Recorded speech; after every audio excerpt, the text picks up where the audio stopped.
bought a sidekick. Yeah, I did. Oakley. Hi, Oakley. We got episode 66 of the Beyond the Curve ZMax podcast. We have Mini-Me in here because basically youth was served at the SMX round in Charlotte. Absolutely. We're going to talk about that. There's a big story that came out from the press conference. That we're going to touch maybe on some CTE, brain stuff, and because people are taking naps and somehow able to race in a week. So let's dive in. First round of the playoffs, points reset. Track last year was not everybody's favorite because they're going over 4 lanes of drag racing. I don't know, man. I think these tracks are actually pretty cool. I like it. I like everything about this. Last year we were so skeptical, but this year I'm for it. Like, I was thoroughly excited to watch this race. Yeah. In the middle of canning everything. Yeah, by the way, we are in the house that cans. There is jelly. There is tomato sauce. Right now we're sitting in the incubation room for sauerkraut. Yeah. So if you see us roll our nose or an occasional like swatting away, we're just waiting for the sauerkraut to be ready to roll. Pretty much. And we're going to put it on a brat and go to town. I'm ready for it. So, Oakley, what did you think of that round of SMX? I did not expect Eli to get out front though, but that was with Jalik's crash on the start was great, wild. It was. You're right. We're going to talk about that because I scroll through the way I handle this is I scroll through a lot and look for kind of the, for the lack of better terms, hopper and Cooksey headlines where people may jump on things. And one of the big things this year was, man, what happens if one of these riders hits the concrete wall? And I'll be doggone. It happened. RJ Hampshire did hit a concrete wall. Jalik goes off the side of the track, hooks a rut basically that wasn't even there because he fell off the track and got slung back on. Mm-hmm. That could have happened on any track. I'll give you the concrete wall thing. But man, the riders didn't seem to mind. Well, it's not much different than landing on concrete in a stadium. I mean, what's the difference? Yeah, I guess it's the fact that in a stadium you have maybe 2 opportunities to hit a concrete wall. Yeah.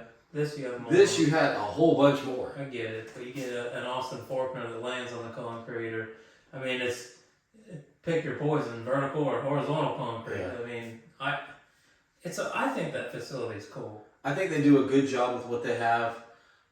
Amazing. That dirt is so red, orange, whatever you want. It's amazing. We're going to touch on the Eli Tomac because who in the heck could have thought you could have run a paddle there? I have no idea because that looked fairly hard packed to me. I mean, it's clay. Yeah, slick. But nonetheless, first of all, I think I've mentioned this before. Haiden Deegan's pretty good. Yeah. Unfortunately, I mean, the boy was on rails. I mean, he was 9th. Not even close. And when he was in 9th in the first moto, Oakley, did you think he was going to win? When he started picking up, I kind of did, but the lead that Juju got, really I didn't. That's where I was. I was like, okay, he's going to get to 2nd, and Julian's going to win this moto. How cool is that? He left him. I truthfully thought Julian had it but I noticed when Haiden started coming up and then they started we started getting the footage of Juju. Yeah.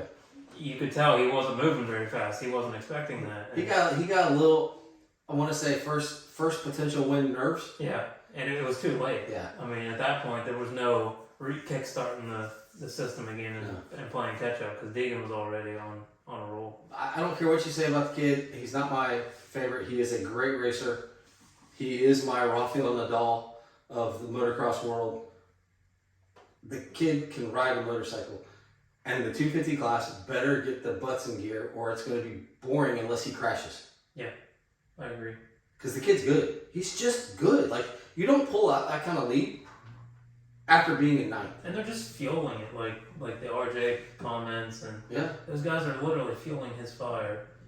And it's gonna continue to progress like this. I mean, the kid's good. Well, now he's going after the 450 guys. Yeah, and he starts feeding off of this stuff. Yeah. Oh, he loves it. Yeah.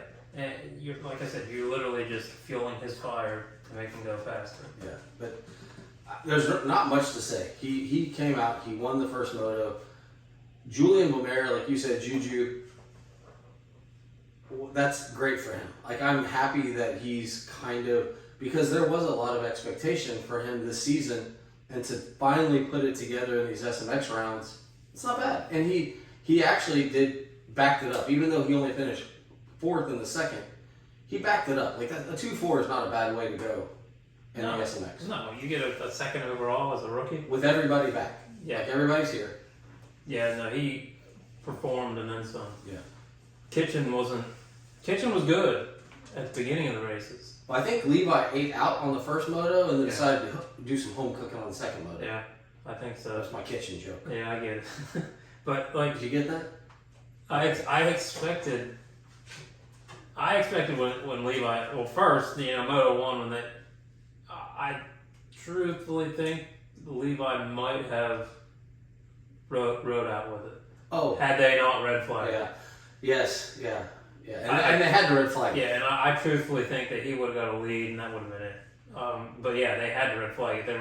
There was no chance that they weren't going to come in contact. Track crisscross applesauce itself, it had to. And it sucks, but that's just part of the game. Yeah. But I truthfully think, like, with the red flag, it kind of threw his momentum off. You get all that momentum that you're in the lead, and then they red flag it, and your heart rate goes from sky high to nothing again. So I think that's what screwed him up. I was really impressed to see Joe Shimoda back. I didn't think he'd be back. I think we talked about that. Yeah, we were wondering if he'd come back, and I think it's hilarious. He on the podium, he says, "Well, I think it was a podium interview." He's like, "Yeah, I heard the other side, so I'm even now." Yeah. Like, that's pretty good comedy for a kid this is not his main language. Yeah. I know I don't know if he already went to Japan or if did he already go to Japan to ride the 450, or is he going to Japan to ride the 450 I think he's going because he hasn't been healed. Okay. So I think that's how it works. He's going after this because, like I said, I thought he would skip this, but I mean, hurt or not, that kind of money at play. And that tells you Honda, if he's going to ride a Honda in Japan, Honda says, "Joe, you're our son. Yeah, you're good. We're gonna back you." Mm-hmm. Because they would not send him to Japan if he was not going to be their boy. That doesn't sound right. Sorry. It'd be Shimoda-san. Yeah. So that doesn't sound right. Sorry. The Invisible People. Tom Biao. Invisible. That was a 5th, but there was nothing spectacular about Tom Biao there. No. No, I wasn't impressed. I really thought there would be some motivation. I think. I think the motocross kind of kicked his ass, to be honest with you. I think so too. Yeah. I I think his mind games in the dumps. I think he gave everything he had in that last moto with Deegan. Mm-hmm. I think it didn't go his way. And I think this is going to sound very French. He waved the white flag. They're good at that. He waved the white flag and is like, "Okay, oui." Yeah. And I agree. which by the way, oui, you would think would be WEWE. It's OUI. That doesn't weird. Yeah, that's how you spell we in French. Different language. Yeah.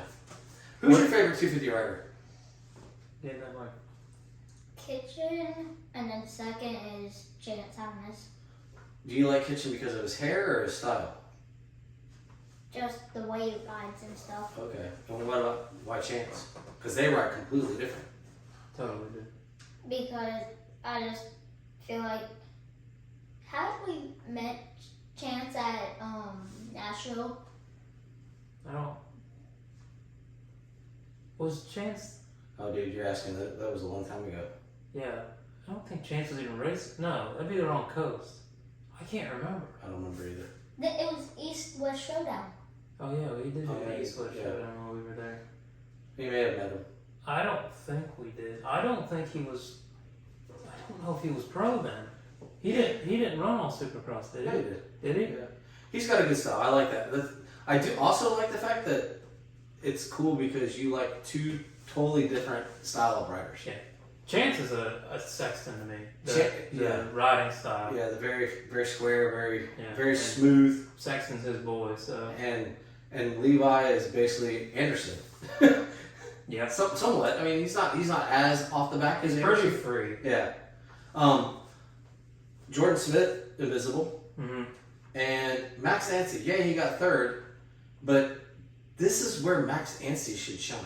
But It's not Supercross. I didn't even know that Max got third. To be I didn't either. honest with you. I didn't either.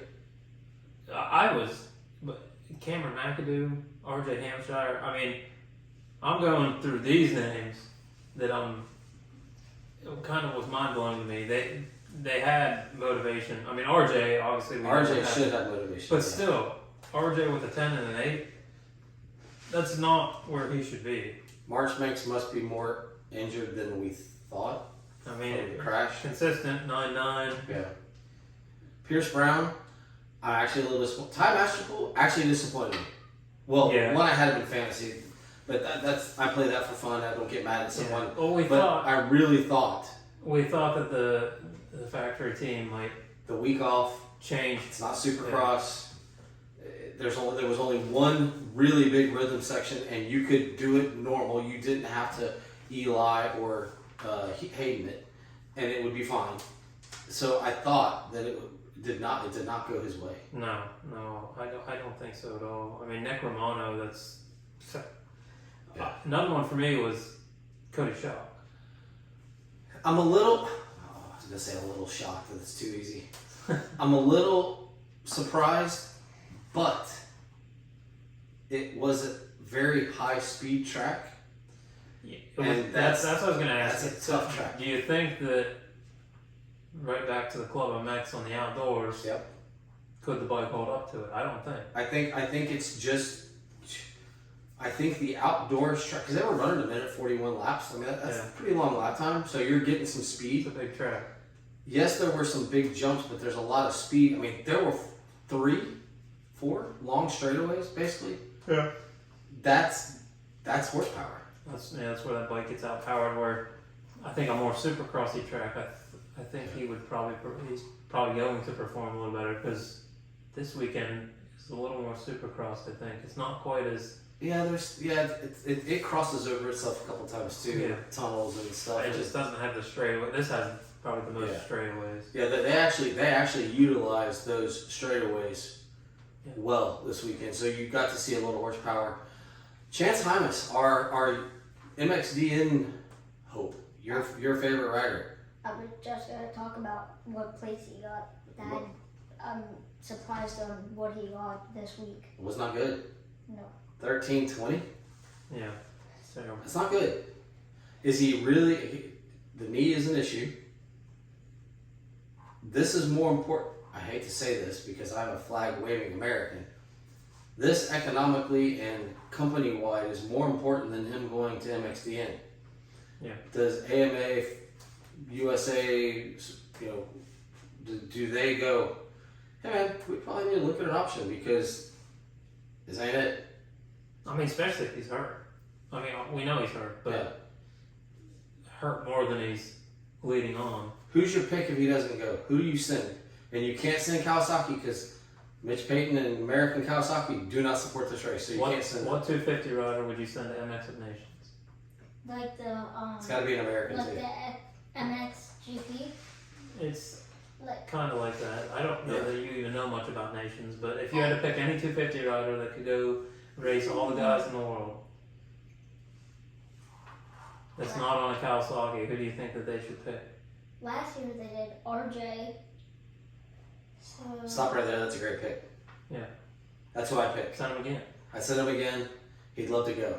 Haiden would go, and we're going to jump into that in a second. If Tomac had gone, we're going to jump into that. That's a great pick. Who else would you choose? probably Deegan because he's on rails. He would be. I would love to see him go up. Can you imagine him against Jeffrey Hurlings and Prado? And Obviously. oh my goodness gracious, what a race! Deegan would be the smart choice. Yeah. as much as I don't want it to happen, but he's going to go race. Yeah. He's going to outperform any other 250 riders. He's going to ride. I do understand he has to get the stuff out of his hand. The funny thing is he was going to go anyway. So either you're going to get the stuff out of your hand or you were going to go, like, Yeah. It's PR. We've all done PR in our lives. We've done it when we dated somebody. We've done it because we didn't want to do our homework. We've done PR. Mm-hmm. That's just very bad PR. Yeah, I mean, come up with different stories. Yeah. Like, or find a story and stick to it. Yeah. But I think RJ's a great choice. Deegan, as much as he is an opposing figure, he's him against the rest of the world would be. He is the guy. He is Ryan Villapoto at the MXDN. He could do that. Yeah. He could do that because they would give him the inside gate. He would get a good start, and he'd run. And he would not be scared. Yeah, he's not going to let up. No. I mean, it'd be the best choice. You weren't born or even thought about yet, but Ryan Villapoto went on a 250F and won the Motocross of the Nations against the 450s. 2 motos back to back. You haven't watched it? I think Budds Creek, right? he's been watching Supercross back in the 90s. You pull up MXDN Budds Creek, and one of the greatest riding performances ever. He used to be gnarly. Oh, God. And his heart was never in it either, which is mind blowing. And Deegan's is. Yeah. By the way, Deegan is winning. And if you really pay attention he is using his form the whole race. He doesn't let up. He doesn't get tired. Head over the handlebars, coming to the finish line, on form. And it's like, dude. Well, he tells you that I don't get tired. Yeah. Like, I don't wear down. He's the secretary. Like we talked about that and having that bigger heart. He's the Lance Armstrong. He has a bigger heart. Chance Thomas we talked on. Carson Mumford, really disappointing because he qualified easily in the top 10. Mm-hmm. And I expected a lot from him because I feel like he's got a chip on his shoulder. He was riding for, oh goodness gracious, the Spa. Who's the Spa? Oh, Alessi's team, not Alessi's team. You know what I'm talking about. Bullfrog Spas. Yeah. He was riding for that team. Something happened. He's on Firepower. This is his chance to shine. He's got a chip on his shoulder. He qualified good. It's like, okay, cool. Mm-hmm. Okay. Really, you didn't do anything. You proved where you were. 18-16? Yeah, It's nothing. nothing great. So Nate Thrasher. he is an enigma wrapped in a riddle, man. I'm telling you, if he qualifies next weekend, he could come out and win. He could. Because it's a speedway track. And that's how it works. It's a speedway track. He could win next week. But a 21-22 for him is not okay. I don't get it. He's almost like a Nick Romano. Nick Romano should be nowhere near above him. No. How about Cole Thompson? Did not qualify, but because Jalik was hurt, Cole Thompson got in and did not finish last. Yeah. He beat Nate Thrasher. I mean, in the moto. In the one moto. In the moto. Not in the overall. But let's touch on Jalik. If it wasn't for Jalik, there would not be a lot of positive stories coming out for Triumph. No, and I was going to get into that. I don't think Triumph has done a poor job this year with their bike. They hamstrung themselves when they decided they only wanted to come out on the East Coast. Mm-hmm.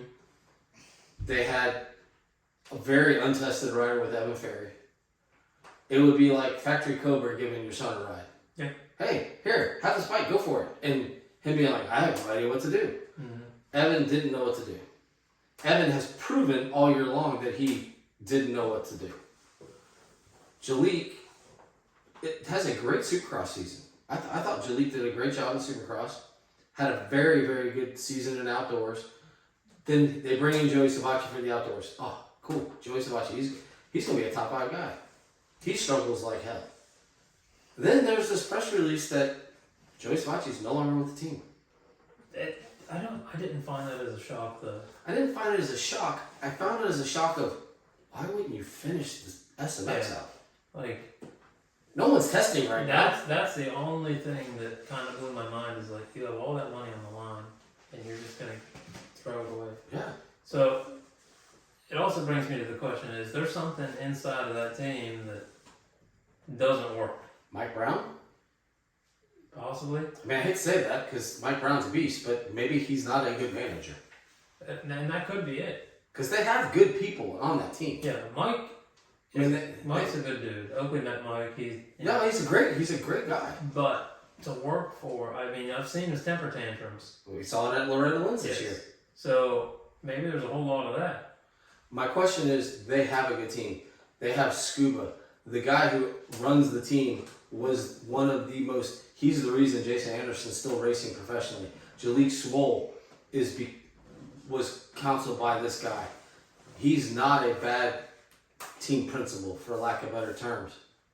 So there's something going on. Yes, there's going to be teething problems, but they've proven that bike is fine. There was nothing wrong with the bike this weekend. Jalik just crashed. The problem is they had one bullet in the gun. Mm-hmm. Well, hopefully next year they're going to go east and west. I hope. Haven't heard anything. I hope they're not pulling the plug. I can't imagine they are. I wouldn't imagine, but they obviously haven't had a good run though either. So. No. But they had a good run. They They did for a brand new bike, yes. But you know, financially wise, yeah, they don't have a corporate. They don't have a title sponsor. yeah, and it's not to me financially. If you're gonna continue this, I mean, they got to find another rider. Yeah, a good. Well, they need 3 riders. Yeah, but they got to get somebody that'll come over there. But how many guys are looking at this thing and being like, "Man, I don't know if I could go over there." Who have we heard? I've heard Forkner. It's a possibility. I've heard. Who else? Pierce Brown. I mean, we heard that TLD Gas is going bye-bye because that whole team's going Ducati, mm-hmm. which I'm kind of sad. I'm happy for TLD and Troy Lee. I really wanted JGR back. That'd be awesome. And JGR has the infrastructure. I think the only problem with JGR is associated with Toyota and NASCAR. Mm-hmm. Ducati is owned by Audi, which in turn means they're also owned by Volkswagen. How about Progressive going to Honda?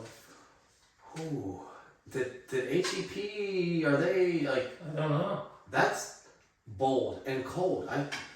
Progressive, if you really go back a couple rounds of motocross, Progressive was very small, like in the seat crack of the bike on Hondas. And I thought, well, that's weird. I wonder who's got that sponsorship. Mm-hmm. And then they come out that they're the new corporate sponsor. And they're nice and big on the shroud. Yeah, title sponsor of Honda. But I'm like, man, HEP, Kenny Roxon has done a good job for you. Yeah. They're going to have a good team next year. Colt Nichols is going to be okay. I've heard other riders that are potentially linked to that team. They'll be fine. They're also in the World Supercross. There's the rumor floating around that if they don't get electric start, Kenny's done. I did hear that. I mean, he could walk whenever he wanted to because WSX would put him on a team. But that could be the thing is he's literally getting to the age that he's like, dude, sick of kicking these things. Yeah. It has screwed everything up. Maybe he is ready to just go back to... I got a weird question. And things are subtle, and sometimes we read things into things just because that's what we do. Kyle Chisholm is, I don't know why it's called a waffle. Is it illegal to have a raffle? But Dean Wilson had a waffle for some stuff, and Justin Starling had a waffle. It's a raffle, but you buy a thing, and they. Yeah, I honestly don't know why it's called that. But okay, nonetheless, Kyle Chisholm is raffling off 2 of his Suzukis. Mm-hmm. Why? He is tied into that team as their test rider. Yeah. Why is he getting rid? I thought those bikes were kind of... There's a lot of underlying questions. Yes. So is there a manufacturer change? Is there a team change? There's a lot going on. to me, there's a lot going on. Or am I just reading in and Kyle's like, dude, they give me these bikes, I'm selling them. This is how I make a little extra money at the end of the year. Because I think it's like 100 tickets per, so, you know, you got 2 chances to win one of his bikes. And probably $100 a piece, so, you know, 10 grand per bike. So, yeah, I mean, people make good money on those, don't get me wrong. Justin Starling did it with one of his. But my thing, he sold his Hondas off when he went to Gas. Yeah. But my thing is, it's just very coincidental when Progressive is now with Honda. Yes. There's rumors of Kenny complaining. Not about the bike. Not about the bike. No, he loves the bike. But why did they put Kenny on a 250? It wasn't just for fun. There had to be some sort of there was testing. a reason for that. And I figured that was because because Bar X is going to Yamaha. Yeah. I figured it's because they're going to be running the 250 team for Suzuki. Found out, I can't say I found out. I read that Kyle Chisholm and one other rider are going to be the 250 riders for Pipes Motor PMG at World Supercross. So maybe that was just, hey, let's see what this 250 can do. Okay, this works. And I also don't know why like a company like Bar X would say, hey man, we're switching. Here's what we did. Yeah. Here you go. This is what we have available to us. I don't know. There's so much I want to know. I don't see Suzuki leaving, but maybe it is making its exit. No, they wouldn't sign anybody else if there was anything going on. Colt Nichols wouldn't be on that team if they knew there was underlying problems and or a potential exit strategy. Yeah, I guess you're right. I agree. Maybe they take over the beta team. We got Colt Nichols. No, never mind. I said that wrong. Josh Strang left Sherco and went immediately to beta and then GNCC. But how easy it is for these guys like to come over, and how easy would it be for them to get some technology from Kawasaki or Yamaha? You know, in all honesty, how hard would that be for them to, hey, Suzuki's not giving us anything. I know they get a little bit from Suzuki, a little bit, so they have to find that budget. And if you now are sharing a sponsor like Progressive and Twisted Tea and whatever, I think that changes. There are some questions there. I think our silly season this year is going to be very interesting, and it got more interesting because of the conversations that were had at the press conference. But, yeah, there's quite a bit of that going on. Yeah. But I don't know. I think we're not going to know more until November-ish. I figure as soon as this is over with, It could be that I too. think we'll start The seeing rumors will shit, start yeah. flying and whatnot. But I don't know. Any more comments on the 250s, Oakley, or what'd you think? Not really. Good racing?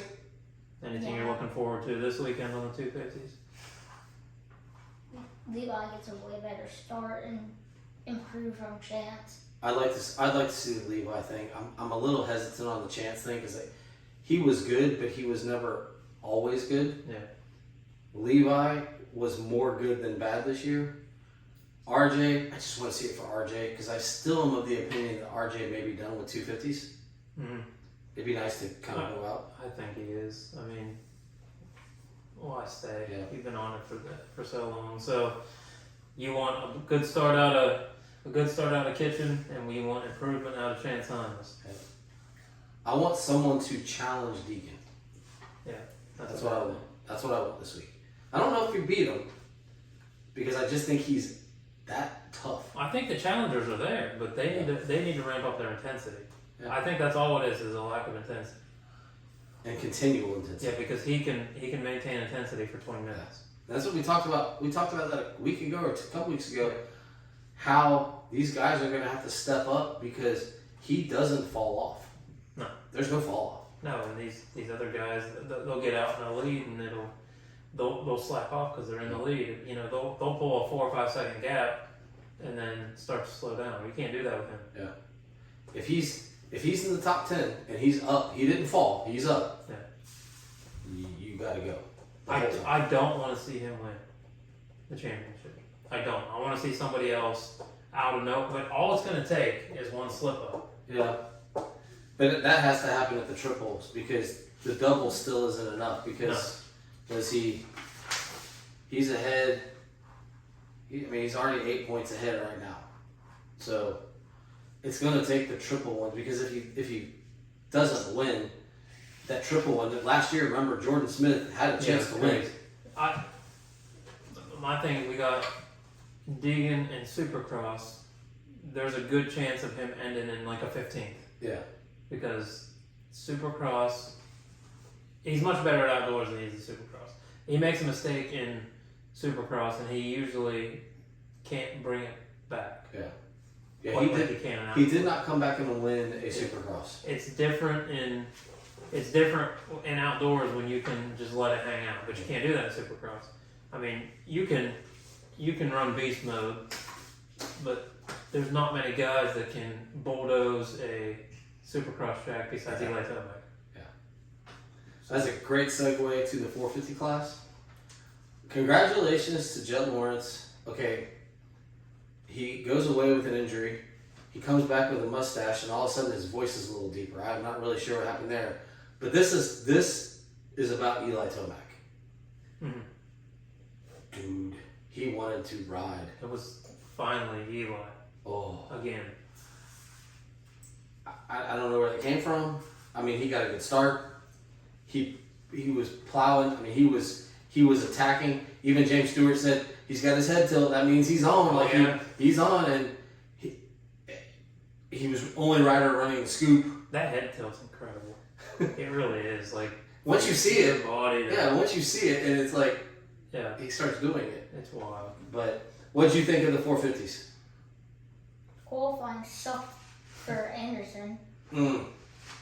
That was a big hit. Yeah. There was quite a few big hits in qualifying for the guys. Yeah, Oakley and I did a little TikTok about it, and it was Malcolm, AP, and then Anderson wrecked again. Anderson was on that start wreck, and then he went out, and I didn't expect him to race. Okay, question. All of these guys are in. There's 20 minutes. Why are they trying so hard on this practice stuff? Yeah, why take any opportunity to lose out on that money? Dude, go crack some whips and try to get in the top 10. Like, who cares? Like, it's split start. Like, if you're the 10th gate pick, you have the 5th best gate pick. Mm-hmm. Like, it's okay. I mean, Eli twice started with the turn to the right. No one wants to turn to the right. He turned to the right twice and had the whole shot once. And he did just fine. Yeah. So, guys, all of you qualified. The only people that didn't qualify, Jerry Robin, Dean Wilson, Justin Hill, and Colt Nichols. All of those guys had to work their way in. The rest of you, chill, dude. You're in. Like, you're making money. The worst you're going to start is 17th. Yeah. Or 18th. 18th. So I don't get it. It's just an unnecessary risk. And Barsham, man. Oh. I feel bad. I do. I want to watch him race, but that sucks. I haven't actually watched the wreck. Besides, I saw it like once. a small little clip. I saw it once. I haven't actually got to look and see it in detail. I had no clue Barcia even wrecked. Yeah, he didn't make it in. Okay. It was in practice. Right? Before we dive too far into Or this, press day, sorry. I love Cooper Webb, and I just love his attitude. How about the fact that you fall and just skip an entire straightaway of the track? You know better. Like, you know that's not going to end well. He waited for everybody to go by, but it's like, no, man, you gotta like go back on. I don't think he argued. it, but like he did. His argument was, I waited for everybody that was in front of me to go by. Yeah. But he didn't miss like sometimes they'll miss the corner. He missed an entire straightaway and a section. Oh yeah. And I'll just wait over here. Yeah, forget that saying. I ain't going fast enough to go through that. I mean, he's smarter than that. I just don't know if his give a damn's busted. That's what my thought was, is does he actually care? Like, yeah. I'm here, I'm not going to win this thing. I'm making money. I'm here. I have to be here. Yeah. I'm healthy, so I have to be here. I don't care. Because in the second moto, he finished 8th, which he was in 8th the first moto when he did this. Yeah. So it really still wouldn't have been a great thing for him, because I think he's in his off season right now. Mm-hmm. He's not going to MXDN. He's got a ride for next year. I got to be here. I'm not going to win this. Like, I'm just not going to win it. I'm too far back. He doesn't even want to be there. Because where was he? He was. Hold on. He was quite a ways down. Yeah, he was. Cooper Webb. He's in 10th, and he got 12 points, total points. So previous points he had 12. So I mean, like, he was already in like 11th or 10th. He wasn't going to win this unless he came out and won this and then won the next one and the next one. Yeah, so like, it's at this point, do you kind of like, okay, I just want to be safe and I don't really care. Yeah, I'm gonna get paid. I'm already getting paid. I got kids to hang out with this summer or this winter and that kind of stuff. I gotta get fat so I can get skinny again. Because is he going to Australia? I'm not sure who's doing what for the off season, which I want to touch on. But congratulations, Eli Tomac! What a great comeback. How'd you think of Eli? Did you think it was good? Yeah, but I'm shocked that he kind of like let Jett by on the second moto. I don't think he had a choice. I agree with you. I don't think he had a choice because I don't think he was getting the drive out of there that he thought that he was getting before. I think when he leaned over, he wasn't getting that bite, and he was committed to jumping on where Jett was jumping over. I think that the scoop started being a hindrance at that point. Yeah, but I agree with you. Because if you watch, he did just like he threw the anchor, and then he got right back with him. I mean, he didn't give in. So no, he tried to make a comeback. Yeah. Like I said, I think the track broke down enough that the scoop became a problem. Yeah. And Jett had a couple better lines in the sand. But when Jett went. That's the part that got me, was the explosiveness of his attack. I'm following, okay, over. Yeah. And it was almost like in car racing, this thing called a slingshot, where you follow somebody, if you suck up to them, and then you pull out and you go. That's kind of what he did. It was like, it's time now. Yeah. And then he got ahead of him, and Hunt, this time Eli actually fought back. It was before he has kind of let it go. He fought back, so that's what made me happy. Is I feel like Eli's there, like he's there. It's mind blowing to me that Jett has that speed that he can literally just click into 2 more gears and just down the highway go. Yeah. If Eli got the quad, he probably could have got past Jett and got back another lead. I don't think he would have lost the lead because once he started missing it, it was over.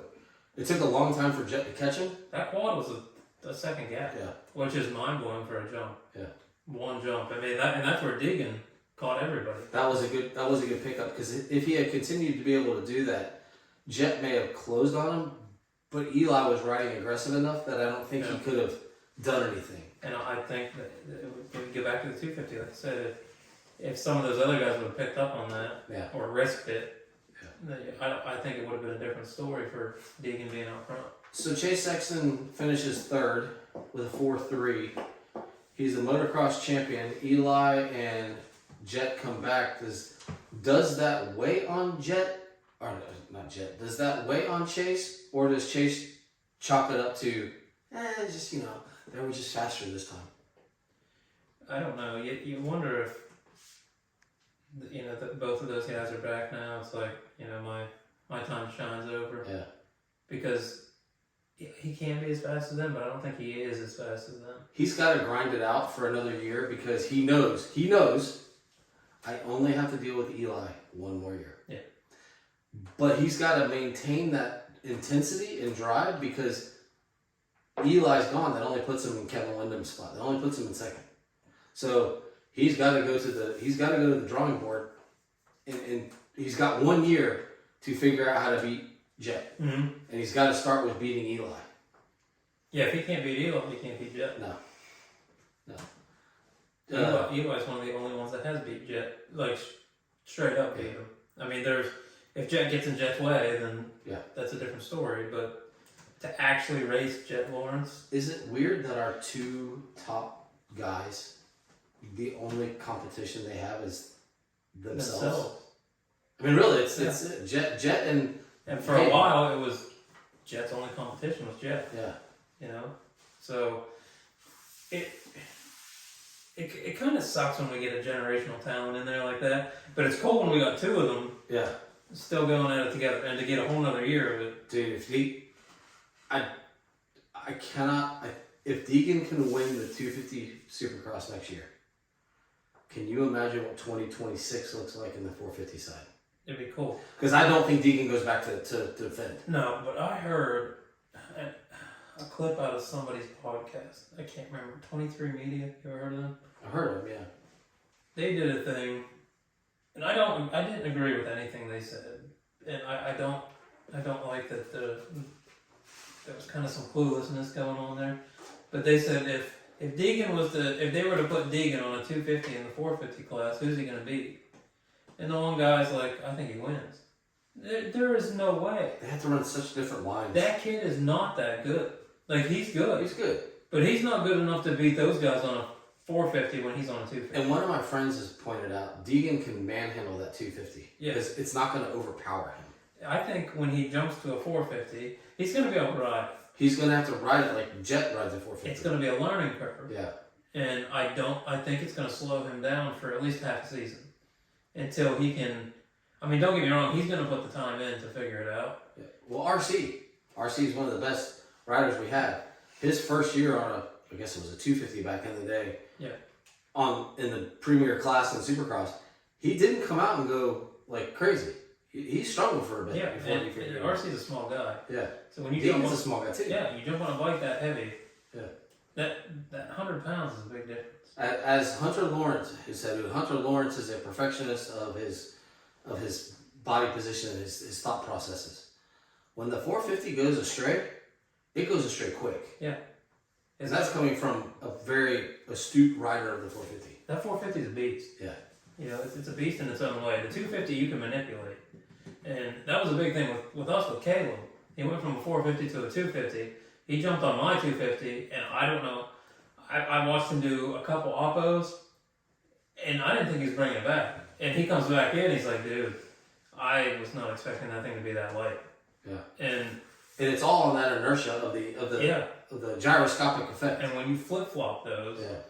You get used to something being that light, and then you try to throw that thing around. It doesn't take much for it to manhandle you. Yeah. Instead of the opposite way. No, but no, Jett Lawrence looked great. Eli looked fantastic. Chase looked like Chase. Like it was. He lost the toe in the second moto a little bit. Like they kind of left him. Mm-hmm. Not drastically, just kind of left him. Hunter Lawrence looked fine. Hunter Lawrence did a 3 and a 6. That's pretty good for him on a Supercross style track. To be honest with you, like. I wasn't expecting him to do any better than that. No. I mean, he actually did better than I expected. And they were all talking about, oh, you let your brother by, and it's like, dude, stop. His brother's faster than him. Yes. His brother's faster than him. There's no letting him by. Yeah. Like, Jett's going to blow the doors off. He doesn't care if it's his brother or not. They're racers. They're not, on the track, they might be brothers, and they might give each other advantage he's not gonna knock him off the berm. No.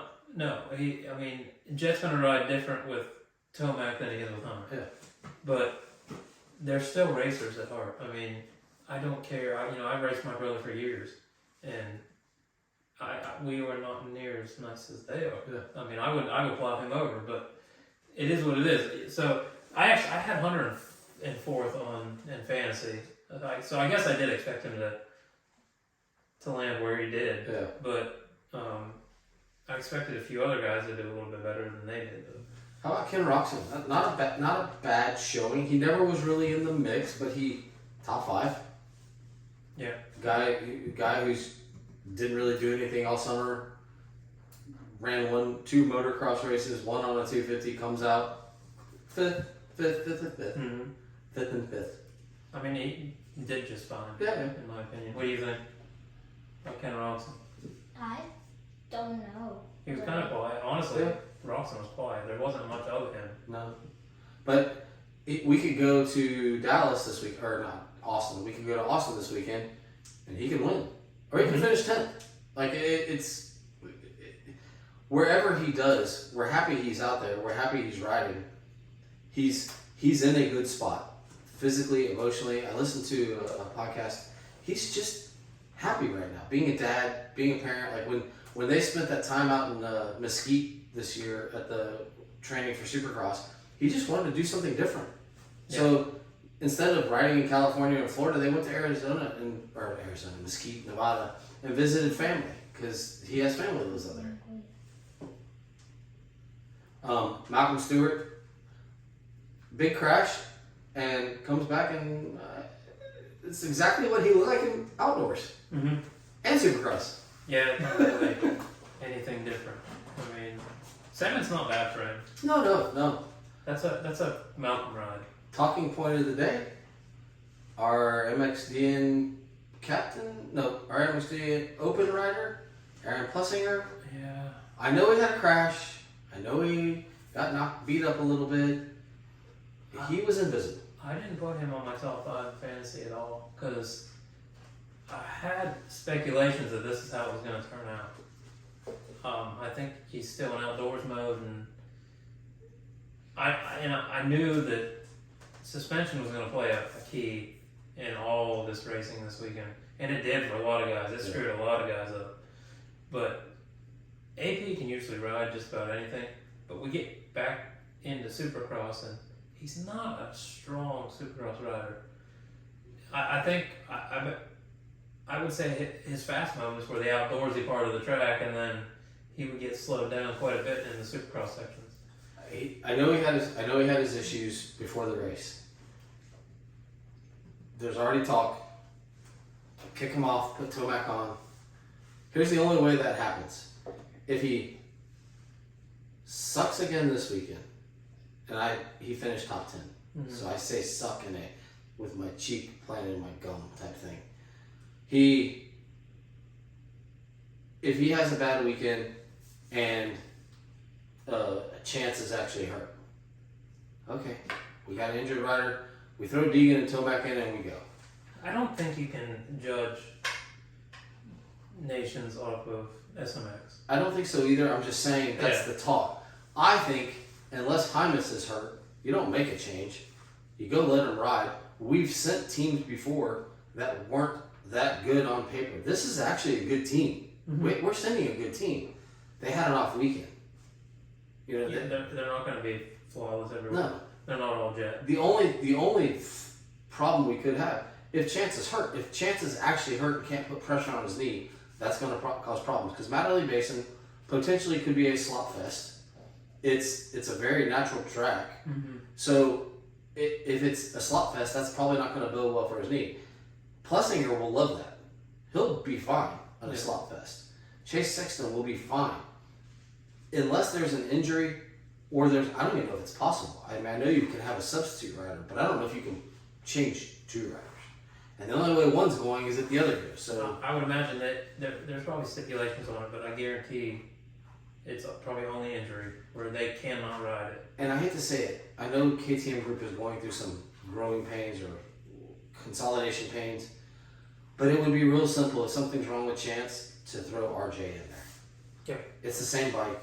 They can call Europe, hey, we need a frame, we're bringing suspension, bars, our American stuff, just have a frame ready for us and we'll go. Yeah. So, nonetheless, Aaron did not have a good weekend. Colt Nichols, I picked Colt Nichols in my fantasy because, you know what? I watched his qualifying. His qualifying was good. I don't know if they had a crash in the last chance qualifier because he barely got in the last chance qualifier. I didn't see it, but he got in, but he rode exactly what I thought he should ride. Top 10? Yeah, that was... There's nowhere above there that he can really be. No. Not switching bikes, not being off, not being hurt, and then... But that's fine. That's if you're Suzuki, if you're Twisted Tea, if you're PGM, you're like, oh, sweet. 2 guys in the top 10. That's not bad. No, not for what they are. Yeah, so Cooper Webb, we already touched on. Dylan Ferrandis. You know, I got nothing. No. I never really have anything on Dylan. He's a different cat. Is Christian Craig okay? He finished 20th in the first one, but 9th in the second, which I think is okay. Ninth is okay. Yeah. He wrecked, right? In the first one? I don't Yeah. know. First one, I think he did because he was last off the start in the first moto. You and I talked about this during the race, and I can't remember if he went down on the start. Okay. I somehow missed it if he did. But for him to battle back, if he goes down on the start and he's last, he's not a Sexton. I mean, there's not that many guys that he's going to get. He needs a start. Yeah. But the second one, 9th, I'll take that. That's okay in this field. That's okay. It's gonna sound weird to say. I'm a little disappointed in Freddie Norton. I'm a little disappointed in Phil Nicoletti. Honestly, I kind of expected them to be where the Dylan Ferrandis and Marshall Weltons were. Well, Nicoletti had an issue in Moto 2. Oh, yeah. The bike looked bent. Yeah, Moto 1, 9th place is pretty good for him. And I want the best for him as he leaves. Yeah. I'm hoping that he can come back because he had a great outdoors. This is his last hurrah. Mm-hmm. Man, like I just want. But you got 2 more to make something happen. Yeah. Harry Coulis, really Jerry Robin, congratulations coming in. He didn't even know he didn't even know he was going to race. No. And he qualified and actually did good. Harry Coulis, I don't know if some of the technicality of the track was a little more for him than what he's used to. Because outdoor wise, he's a top 15 guy, easy. Yeah, but I think when you mix both, that rhythm section, that was a gnarly rhythm section, and to not be Supercross fluent, that would be a challenge, especially to be on. You're an outdoors guy and you like the outdoor suspension, and now you're trying to use Supercross suspension and mix it. And how many times have you actually ridden a Supercross suspension? So even out in the outdoor section of the track, he would have been riding Supercross suspension and it would have been stiff as hell.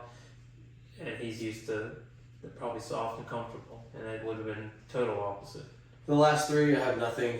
Dean Wilson, Kyle Chisholm, Justin Hill, they all kind of. I mean, Justin Hill, I would expect him to be able to do a little, but what's he been doing? Like, has he even been on a bike? Been quiet. Yeah, like he's even training or just hanging out in the hills with his brother. Like, I don't know, but I expect nothing different. Points wise, we can dive into it, or it doesn't even matter. Honestly, at this point, it truthfully doesn't matter. Okay, cool. I want to ask you this. Yeah. There's been talk, so I'm gonna preface it with this. NFL has gone to a 17 game schedule now. Formula One racing more races than they've ever run in their life. IndyCar is trying to pick up a few more races. Not many more, a few more. NASCAR is 36, 38 races a year. Supercross, motocross, SMX, 31 races. We need to shorten the season. By the way, if you shorten the season, we're going to go run Bercy, we're going to go run WSX, we're going to run Australia. So that puts us at 35, 36, 37 races. There's a lot of talk though now. The big voices are talking. Yep. Pitt Buyer from KTM is talking. Is there going to be change? It can't happen for 2 years because we're still under contract. Yeah, for years now they've been saying, since before the SMX, that our 20-some rounds was too much. And they wanted to slim that down. Now we added 3 extra instead of getting rid of some. But we really didn't. There were 17 rounds of Supercross. There used to be 12 rounds of Motocross and then Monster Cup. So there was 30. There was 30. We've added 1 extra race. Yeah. I get it. These guys burn out. You get a Sexton that runs them all. And it's physical. Yeah. It's physical. It's extremely demanding. But how would you feel if you ran 31 races in a year? trying to be fine with it. At that age, I don't think it matters. Yeah. But if you get enough people bitching, I think change will happen. Yeah. And they already said it's going to take all of us to just rally together, and we're not running them. But I do like the idea of, I don't know if you heard the talks of maybe drop 4 races. So you get 31 in your series, which you're not going to get 31. SMX wouldn't count towards that. So you get 17 outdoor or 17 supercross races and 11 outdoors races, and you get to drop 4 of them for points. That in our series, that's what we do. Okay. And I'm gonna say, you run an amateur series. What pro series? What pro series do you get to drop races? Amateurs works out just great. Yeah. You're getting paid to do this. Yeah. There's going to be lots of guys that would rather take your spot and run 31 races in a year.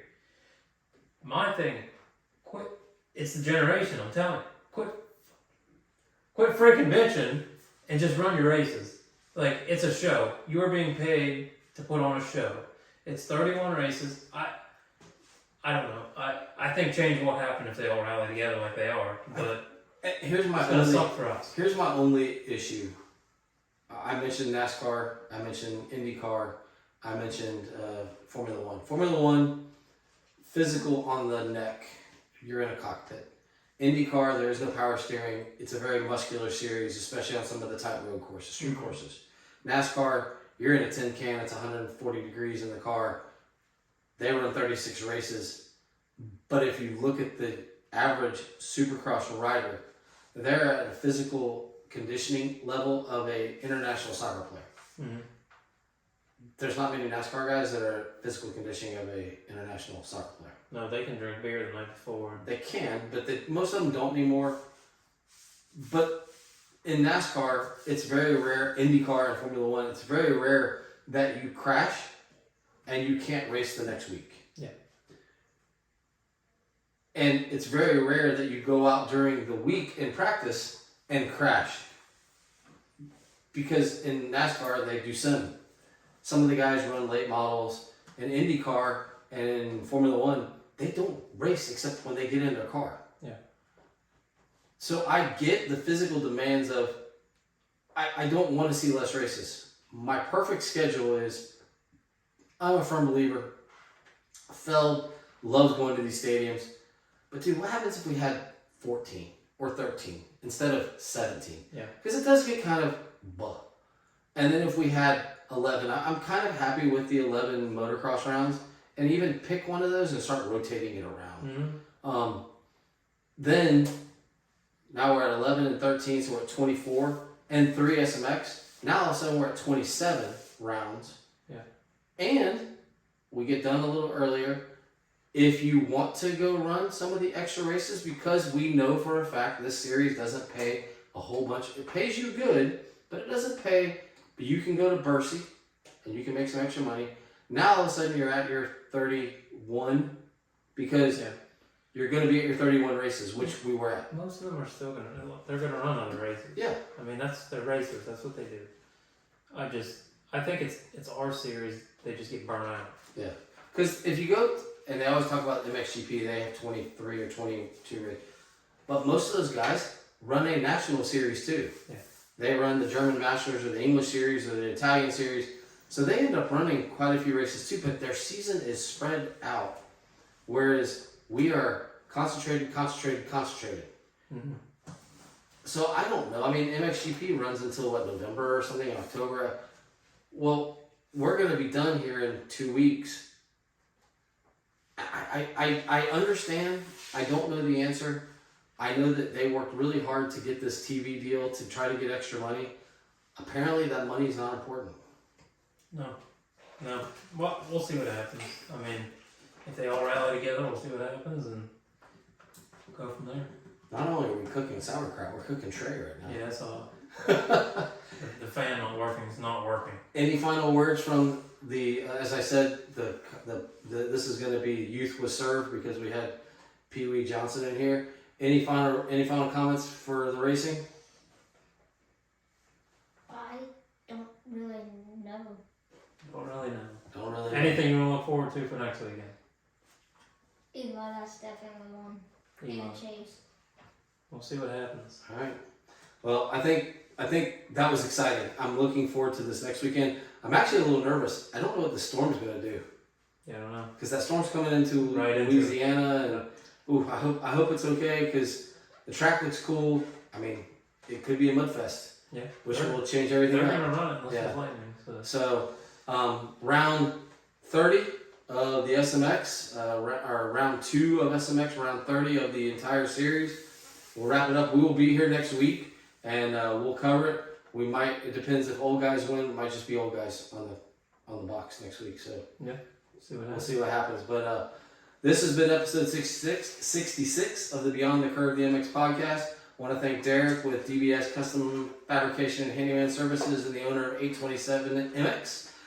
His son Oakley for coming in and doing some guest commentary. I am Trey with Michelle and Trey Real Estate. We'll see y'all next week. Bye-bye. See ya.